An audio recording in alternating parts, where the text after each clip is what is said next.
পাকিস্তানের বিপক্ষে সিরিজে এবার টাইগার স্কোয়াডে যুক্ত হচ্ছেন নতুন এক তারকা পেস বোলার মুস্তাফিজ তাসকিনদের সাথে প্রথমবার ওয়ানডে দলে ডাক পাচ্ছেন এক অসাধারণ প্রতিভাবান তরুণ, যাকে ধরা হচ্ছে বাংলাদেশের আগামী দিনে ভবিষ্যৎ। ঘরোয়া লিগ, বিপিএল কিংবা বয়স ভিত্তিক টিম সব জায়গায় নিজেকে প্রমাণ করছেন এই পেসার।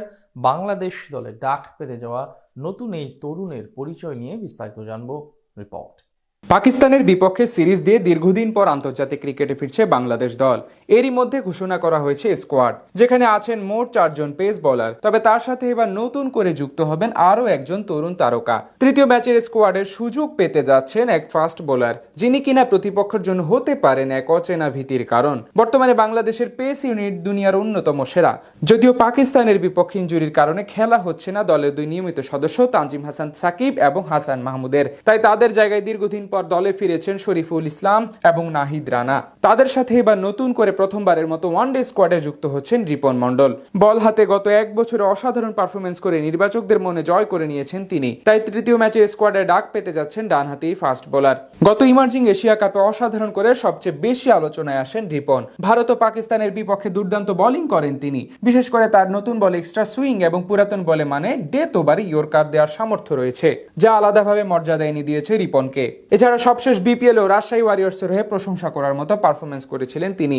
8 ম্যাচে মাত্র 15.82 গড়ে 17 উইকেট শিকার করেছিলেন এই পেসার। এমনকি কিছুদিন আগে হওয়া বিসিএল এবং অদম্য কাপ টুর্নামেন্টেও অসাধারণ নৈপুণ্য দেখান রিপন। আর এরই জন্য প্রথমবারের মতো দেশের জার্সিতে ওয়ানডে খেলার সুযোগ আসতে যাচ্ছে রিপনের জন্য।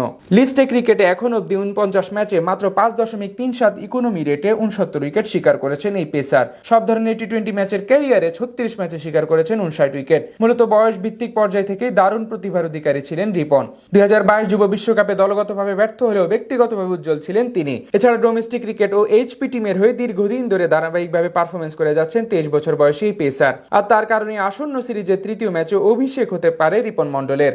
বিশ্বকাপ নাটকীয়তার পর দীর্ঘদিন ধরে দেশের জার্সিতে নামা হয়নি লাল সবুজ প্রতিনিধিদের। সেই অপেক্ষার প্রহর অবশেষে অবসান হতে যাচ্ছে পাকিস্তানের বিপক্ষে সিরিজ দিয়ে। এই সিরিজে প্রথম 2 ম্যাচের জন্য স্কোয়াড ঘোষণা করেছে টিম টাইগার্স, যেখানে আছেন মোট 4 জন পেস বোলার। তারা হলেন কাটার মাস্টার মুস্তাফিজুর রহমান, অভিজ্ঞ তাসকিন আহমেদ, গত বিপিএল এ সর্বোচ্চ উইকেটের মালিক বামহাতি শরীফুল ইসলাম এবং স্পিড স্টার নাহিদ রানা। এখান থেকে